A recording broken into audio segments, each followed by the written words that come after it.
Thank you, David. And now, if it's okay with you, I'd like to ask a few questions. Some of those will be from students, maybe some that you've met today. My first question, we recently on campus hosted Cornell West and Robbie George, and they spoke about, of course, the importance of civil discourse, as well as the importance of seeking truth and being thoughtful. And Robbie George commented that many young people are focused on rising up, status, and prestige, which are not necessarily bad, but he recommended that we should all question our values. And when we do, we'll find out that influence and wealth do not matter as much as family and faith, serving others, and living a life of integrity. And this made me think, of course, of your book, The Second Mountain. And you've been giving us advice, but if you could continue on the advice that you would give those listening on how to really find joy in life. And can you find that joy on your first mountain without the pain or discomfort of being in a valley? Yeah. Well, I think, I tell my wife, she had her second mountain first. She was raised in a deeply spiritual way. And I think she's just a joyous person. Most of us need the valley to knock the ego. The ego is driving us forward. As for happiness, we learned a lot about happiness over the last 50 years. We've had a ton of happiness research. And income matters up to a point, up to about 80,000, then it sort of tapers off. The thing that produces the most happiness, well, sex works, but it's having dinner with friends. Joining a group that meets just once a month, a reading group or a discussion group, produces the same happiness gain as making another $150,000. So just join a group that meets once a month. Even over Zoom, I've done, it's been very meaningful. The activity that most detracts from happiness, the daily activity, it's commuting, because you're usually alone and you're usually anxious. And so have dinner, join a club, don't commute. The thing that's been useful to me is making the distinction between happiness and joy. And so happiness is when you feel big about yourself, you get an A, your team wins the Rose Bowl, something like that happens and you feel accomplishment, and that's fine. I'm all for happiness, but you feel big about yourself. Joy happens when you forget about yourself. And that happens when you're dancing with friends. That happens when you're a teacher and you're seeing your student achieve something they'd never achieved before. And it's joy is when you forget about yourself. And so my advice is sometimes shoot for happiness, but shoot for joy. Joy is better. And it's those moments when you're not thinking about yourself at all, that you're lost in your work, you're lost in your friendship, or you're so dedicated to your community that, it's not about you anymore. Thank you. David, in an opinion piece that you put out last year, you referred to our nation's current challenges and as and I quote, a formative moment for a new generation, and supported the idea of national service programs. Can you elaborate on the value of these programs and how young people can help bring them about or shape them? Yeah, I used to work with a guy named Mark Shields on the News Hour on PBS, and Mark served in the Marine Corps. And the thing you learn about anybody who's been a Marine is you learn that about them before anything else. That's the thing they're proudest of, in part because of the service to country that is required, in part because it's really challenging, in part, as Mark said, he grew up in South Boston. He said, I never met a Black person until I was taking orders from them in the Marine Corps. And so he got to meet people completely unlike himself. And so if we had a national service program, you'd have kids from Boulder meeting kids from Biloxi. You'd have kids from Berkeley meeting kids from Boston. You'd have people from all over the country intermingling. And then they would get in the habit of thinking about neighborhood. One of the ways you could do national service is you can volunteer for any nonprofit you want. It doesn't have to be a big bureaucracy. You just go, and for every year, you get a year of tuition. And so, there's an organization in our Weave network called Thread. And Thread surrounds Baltimore students with 4 people they call volunteers, 8 more they call grandparents, and then 12 more. And so there's this dense network of volunteers surrounding the kids and driving them to school, making them lunch, taking them on trips, basically being an extended family. And Thread has an atmosphere that is life-changing for the adults. So they have a bunch of values. And some of the values are show all the way up. If you're in a meeting, be fully present and fully vulnerable in the meeting. Treat your attention like an on-off switch, not a dimmer. So you're either totally there or totally not there. Every voice counts. Every voice in the room has to have their voice heard. Treat relationships as wealth. And so to be in that culture and to be with people who are completely unlike yourself, you might be an affluent kid from Vail or Aspen or Denver or Aurora, and you're suddenly with really poor African-American, white, Latino kids. Believe me, that's life-changing. The one sure way to change your life is spend a year in someplace completely unfamiliar to you. That will change your life. Study abroad or go. I was in Wilkesboro, North Carolina, poor rural area in Appalachia. You go there from where I come from in New York, changes your life. People are totally different. They have an attitude of if we attack each other, but if one of you outsiders attacks us, we'll kill you. Like, they have fierce loyalty in Appalachia, and it's life-changing to be around them. Great. Now I'd like to ask a couple of questions came from our students. So Alyssa Radke from our Leeds School of Business. And Alyssa would like to know the following. Social media has been a platform for many people and for many ideas. It's also been a platform used to divide people and to sow distrust and anger. How do you foresee social media playing a part in healing this divide? And do the individual platforms have a responsibility to lessen this divide? Yeah, I've been a big critic of social media. Partly if you're in the news business, they're driving so many of our papers out of business. So, but my basic critique is that since the smartphone came out, I think around 2012, the rise in teenage suicide is up 54% or so. And that's especially true with teenage girls. And every college I go to, the mental health facilities have been expanded, but they're overwhelmed. There's something going on with mental health. And so to me, that was a problem with social media, because A, you were competing against everybody else's highlight reel.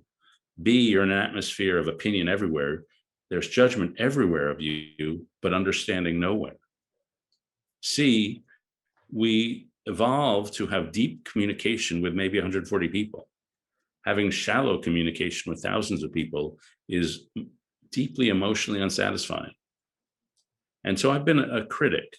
That criticism has been allayed a little for a couple reasons. One, I think we're learning to use it better. So I have a friend named Andy Crouch who, before he looks at a screen in the morning, he goes outside and looks at the sky. And he has Sabbaths, screen Sabbaths. And I've had to do that or it shoots my attention span.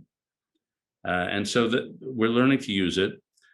And then one of the things that has proven, maybe my views are not correct, is that we have high polarization, high depression with a lot of social media. But in Denmark and in Japan and in Korea, they have less polarization and lower mental health problems with social media. So social media is the problem. Why is it only hitting America? And so my view of the toxic mixture of hyper-individualistic culture and social media is the problem. But I feel like we're learning to use it.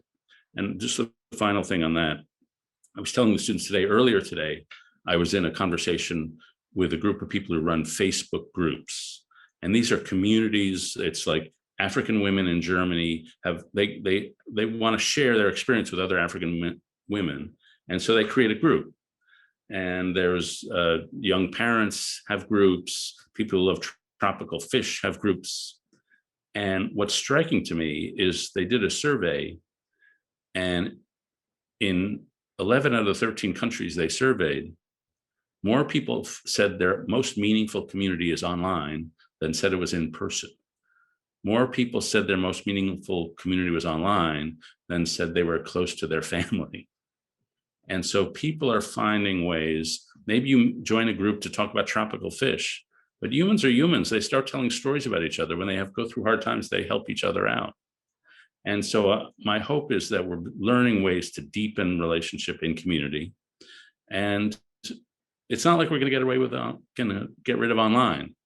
Our life, every community is going to be online and offline. And so we just have to find ways to use it. Great, thank you. So Brian Murthy is one of our students who's pursuing a degree in aerospace, aeronautical, and astronautical engineering. And he's part of our engineering leadership program. And he has a two-part question for you. Personally, what made you want to start a social project to combat hyper-individualism? And what does an ideal society look like to you? That's a good question. I did it because I wasn't alive, obviously, in World War II. But on the day Pearl Harbor was bombed, George H.W. Bush, former president, was walking across college, and he walked into the recruiting office. He became the youngest flyer in the Navy. And that happened all the time during Pearl Harbor, after Pearl Harbor was bombed. People stopped what they were doing and realized, I've got to do something extra. And so when we're in a crisis like we've been in, where people don't believe in truth, they don't believe in each other, where people are storming the Capitol, and you get so much anger, it seemed to me like a silent Pearl Harbor, that we're all called to do something a little extra. And it's super easy for me to sit on a laptop and write articles. But to go out into New Orleans, to go to Chicago and meet a guy named Charles Perry, who served a lot of time in prison, and he now gives out his cell phone to gang members. He says, if you're in trouble, call me. And so his phone is ringing 24/7.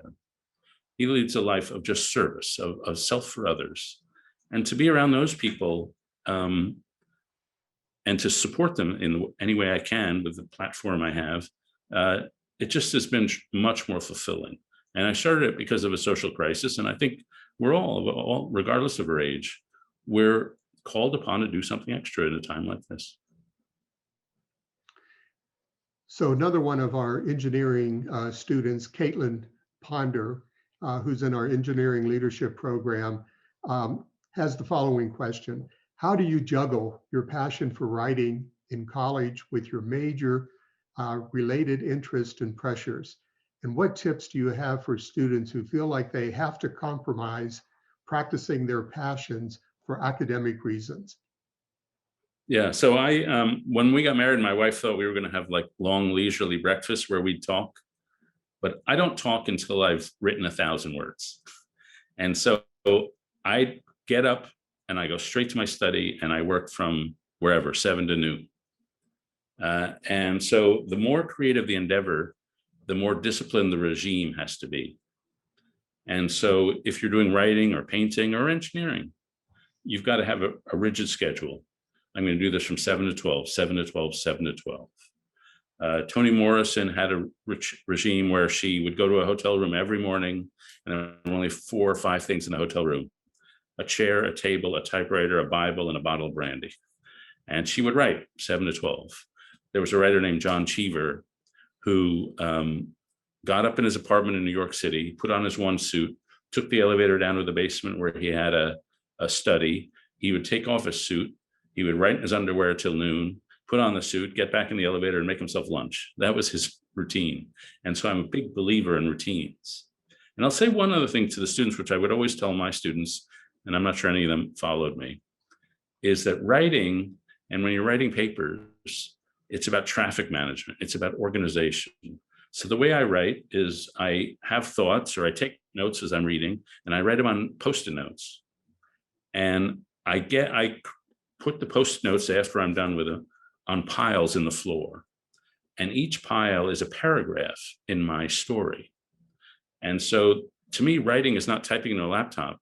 It's crawling around the floor, organizing my piles. And then I pick up a pile, I write the paragraph, I throw the paper out, I pick up the next pile and write the paragraph.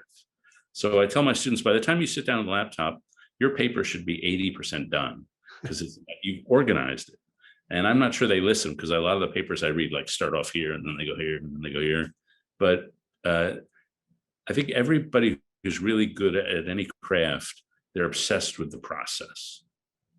And they really think hard about that process, how they do that thing. And I think that's as true for engineering or for administration or as it is for writing. It's the little tricks of knowing,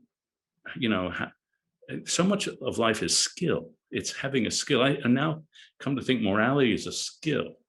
It's knowing how to have a conversation. Like there's a skill to that. Like a lot of us, when we're in conversation, pretend someone is talking to you and pretend it's your arm. He starts talking, and right about here, we stop listening because we're thinking of our response. But the skill of listening is listening all the way to the fingertips, and then maybe allowing a pause. The skill of, like Robbie George and Cornel West, the skill of debating is not restating your point. It's exploring the disagreement under the disagreement. Why? It's not interesting that you agree. What's interesting is why do you disagree? Or if you're having a disagreement with somebody, keep what they call the gem statement in the center. The gem statement is what we agree on. So if two brothers and sisters are debating one of their parents' healthcare and they're disagreeing, they return to the gem statement, which is, we both want what's best for dad. And so these are skills, and you learn them gradually or through life or by reading them or by talking to wise people. So we've been talking about, our students, and I want to shift now to our faculty. And do you have any advice for our university faculty and our staff on how we can undertake the project of character formation when moral relativism seems so pervasive in higher education? The thing I worry about higher ed is we become research universities, and that rewards specialization. And a friend of mine once said, it makes asking the big questions of life seem inappropriate because we focus on our little academic niche and we only talk about that. As a professor friend of mine says, I've been in 1,000 hiring committee meetings. I've never had one where we said, does this person know how to teach character? We don't know anything about character. And I think that's wrong. And I think it's wrong for a couple of reasons. One, what a teacher really teaches is himself. That I don't remember a lot of what my teachers taught me, but I remember who they were. So there's a saying, I wrote in a column how hard it is to teach leadership and character in a classroom. And a veterinarian in Oregon wrote to me and said, never forget that what a wise person says is the least of that which they give. What gets communicated is their manner of being and their small gestures. Never forget the message is the person. I always remember that the message is the person. So we teach who we are. The second thing teachers can do is hold up exemplars. Hold up somebody who's really great. So at least if students fail, it won't be because they have an inadequate ideal. A Greek teacher in ancient times said, I make excellent things pleasurable for children. And so I wrote a book called The Road to Character, and it holds up like Dorothy Day, Dwight Eisenhower, really people who are pathetic at age 20, but amazing at 70. And the final bit of what stuff I've learned in the classroom, there was a moment when I talked about the dark time in my life. And I told my students, I only was at New Haven once a week, and I only stayed one night. And so I'd have my office, and I don't recommend this for the chancellor, but I would have my office in a bar between 9:30 and 1 in the morning. That was office hours. And like 7 to 10 students would come and we'd sit around and talk, and we never got anything academic accomplished, but we had a good time. And I told my students in class that day, I'm going through some personal issues. A friend is coming to help me. And so I'm gonna have to cancel office hours. And that night, of my 25 students in the seminar, I'd say 19 wrote to me an email and said, just want you to know I'm thinking of you, I'm praying for you. And that little comment I made changed the whole tenor of the classroom for that whole term, because I wasn't Professor Brooks. I was just another schmo trying to get through life. And so it was the stepping off out of the professor role and just showing a little hint of humanity, that I'm just like you guys. And I learned that about that little, you don't want to go too far, but a little hint of vulnerability from the faculty would be a good thing. A little bit more humanity and vulnerability. I agree with you 100%. You've spoken and written about our current state of hyper-individualism. And I agree that this seems to be a major factor in the current state of America. And in past generations, we had civic organizations like the American Legion, the VFW, the Rotary, the Elks, which had really large memberships and played a major part in our community as far as social bonds and philanthropy goes. Are there 21st century replacements that young people should either join or create or support like we had as we were growing up? Yeah, I think about this question a lot. When you look at the social indicators in America for the last 100 years, it's basically a big bell curve. You start in 1890, we had very individualistic society, a lot of prejudice, a lot of inequality, a lot of polarization, a lot of corruption. And then we slowly got better. And inequality went down, polarization went down, racial progress was made, things got better. And then around 1965, we shifted from a culture of we back to a culture of me. And over the last 60 years, all those social indicators have gone down. And one of the things they did in 1890 was they had a civic renaissance. Within like 10 years, they built the Boys and Girls Scouts, the Boys and Girls Clubs, the Settlement House movement, the environmental movement, the NAACP, the unions. They built these civic organizations, Kiwanis, Rotary Club. And as you mentioned, I think there was a time in the 1920s when 1/3 of American men were in something like the Rotary Club or the Kiwanis Club or the Elks Lodge. And those withered. And I think it's up to this generation to build things, to build organizations. We just need a revolution of social entrepreneurship. And it's nice to have relationships, but institutions last. And so when you build an institution, it goes down through decades. And you walk into an institution like the Marine Corps, maybe like CU, and you're formed by it. You come out differently. It leaves a mark on you. I have visited a few times an organization in Salt Lake City called the Other Side Academy. And the Other Side Academy takes men and women who've been in prison over 25 years, and it turns them into movers. They're moving furniture. And their slogan is, we used to take things out your window, but now we take it out the door.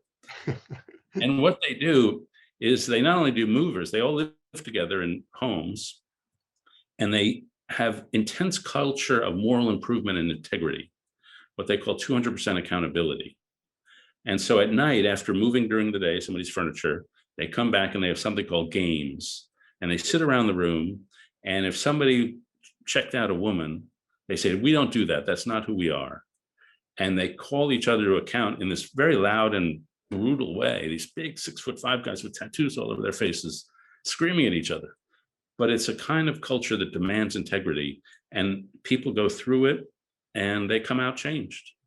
And if you want to know if your organization is a thick organization that changes people, you can ask them, do we all know the purpose here? Are there rituals and liturgies where we celebrate what the purpose of this organization is? Is there joy in the house? Is it particular? Is it unafraid to be very distinct? Where I went to school, the University of Chicago was not everybody's cup of tea, but was not afraid to be distinct. And it changed me. And for those who are in college, I feel more grateful to my college now, a couple decades out, than I did the day I left. I did not realize how college had planted seeds in me that were going to change my life and give me resources 25 and 30 years later. So we need young people to build those new Elks Lodges, because otherwise we won't have the institutions to have a healthy society. That's right. We've been talking about leaders and leadership, but what are the obligations of followers or of partners? It's always a two-way street. It's not just one way. Yeah. Well, the key thing is the attitude toward institutions and what the purpose that you're serving when you're a little peon in a big institution. And we used to think of institutions as formative. We would go into a company, or we'd go into a college, or we'd go into anything, and we would accept its standards of excellence. I'm going to live up to the code of what it means to be a doctor. I'm going to try to become what the institution admires. But now we don't see institutions as formative, we see them as performative, stages on which I can perform. And so I see this most acutely in politics, where when I first started covering the US Senate, people just wanted to serve the institution of the Senate, its rules, its rituals, its practice of formality and compromise. But now they join the Senate because they want to be on TV. And so it's the stage on which they perform their splendid selves. And that's sometimes true in the media. We don't serve our newspaper. We just want to build our personal brand. And so having reverence for institutions makes them trustworthy. And people have reverence for institutions that are forming trustworthy people. And so I think this, when we denuded character formation from institutions, then we made them less admirable, and people just said, screw it, I'm going to use them, but it's not going to be really form me. So David, if we could just have a couple more questions, mainly about the state of our nation. And talking about moral leadership and the lack of, is there a lack of moral leadership in this country? And if so, how do we get it back? Yeah, when I first got my column, I was given a good piece of advice, which was talk to 3 politicians every day. And I don't always do that, but I've spent a lot of my life around political elites in Washington, and it's taught me a few things. One, most of them have no respect for personal space.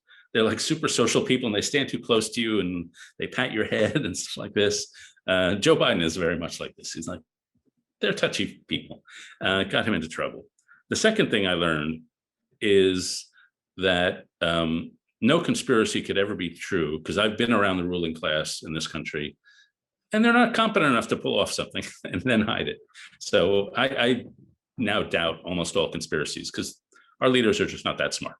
But the third thing is I've come to see them as good people stuck in a bad system. And I think the quality of the members of Congress, especially the Senate, it's as good as it's ever been. There are relatively few scoundrels. There are a lot of people who sort of hate their jobs. They're very bored in their jobs. They have to do a lot of fundraising. They feel they can't fully be honest and keep their job. And so I think the people are good. It's the incentive structures that are just terrible. And they're driven by fear of getting primaried. And even the very conservative ones and the very liberal ones, they think I've got to be on the extreme or I might lose my job. And so what we need is people who are courageous enough to risk their jobs and to think there's life. If I'm not a senator, there's lots of good things to do. But they have to get over that fear. And finally, how does, you mentioned President Biden, but how does President Biden unify the country? What advice would you be giving him? Yeah, I think he's having trouble because people are not used to compromise. There hasn't been really much compromise in the last 20 years, so they don't have the skills of compromise. And people are so mad at each other. And frankly, Democrats are so frankly disgusted with Republicans right now. They don't want to compromise. And I think he genuinely believes him. I've covered him for 25 years now, and I almost wrote a book about him back about 25 years ago. I wish I had. It would have been a good move. But I think he genuinely believes it. And I've heard him talk since being president. He has these phone interviews with us columnists. But it's going to take some time, because the January 6th events made the hatred so intense in Washington. And the sense that if you didn't support impeachment or did support impeachment, you're just morally objectionable. And it's going to be a long road back to that. And, I had a kid write to me, not a kid anymore, he's probably 30. And he's a Republican, and he wanted to dedicate his life to government and government service. But he doesn't like what the Republican Party has become. He doesn't like the whole game of politics right now. And he says, is this a stupid way to spend my life? And maybe I'll leave, I'll do something else. And for him, I don't know, but I would say if you're a young Republican, preserving your party is like a very noble thing right now. It's a party in crisis, I think. Politically, it's doing fine, but it's, in my view, not living up to what a party should do, which is politics. Politics is a noble thing where we solve our differences without fighting, and we do it by compromise and deal making. And when you've got a party that does not believe in deal making, and you don't have a party, you just got a TV movement, and you've just got a stage show. And so I would counsel young people to, if they go into government at any level, they'll find it tremendously rewarding. They'll find it is the crowded hour of their life where the decisions they make will feel like they have awesome consequences. And the people I know who've been in government really look back on their years as moments of intensity, of extreme busyness, but of deep satisfaction. So to people who are politically disillusioned, I would urge you to try it. I mean, it's really, people really find it. I have a friend who helped create something called PEPFAR, which is President Bush's anti-AIDS initiative in Africa. He can look back on his life and say, I was part of a program that saved tens of millions of lives. Where else are you going to get that kind of impact but in government? Thank you, David. And David, this has been enlightening and fascinating. I certainly, and we all appreciate your time. And on behalf of our university community, I want to thank you for your compelling insights this evening. And I want to thank you, and thank everyone for joining us. Thanks so much. Next time I'll do it from Boulder. We would love that. We would look forward to that. And thanks for everyone joining us this evening. We bid you a good night. Stay safe, stay healthy, and take care of yourselves. Good night now.